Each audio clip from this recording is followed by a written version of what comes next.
So you'll have some additional talks on this later at the end of the meeting, but the current landscape for the acute treatment of TTP includes plasma exchange, which removes autoantibody and then replaces a normal amount of ADAMTS13, and then as well as caplacizumab, which is an injection that was approved in 2019 by the FDA, and this helps prevent microvascular thrombosis. It helps increase platelet count recovery quickly, and then it also can reduce exacerbations while you're on it.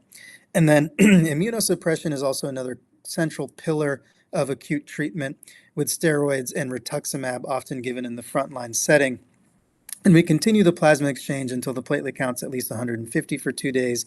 The caplacizumab should continue essentially until ADAMTS13 recovery above 15 or 20% most often, and the immunosuppression can take several weeks to occur.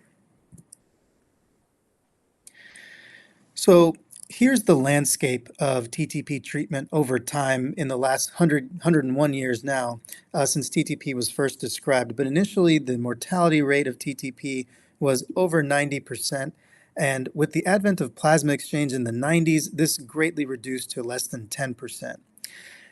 After ADAMTS13 was identified in the late 90s, when we began to understand that this is traditionally due in the majority of adults to an autoimmune phenomenon against this antibody, prednisone and rituximab greatly reduced our mortality rate. And then now caplacizumab's reduced the mortality rate to 4%. I think the formatting of the slide is slightly off, but in that red box should be the 4% kind of seen above the plasma exchange there.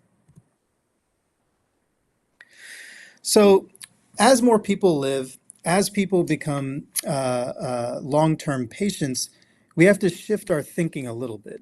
Previously, TTP was seen as an acute illness, and so the patient's discharged, so they're back to baseline, right?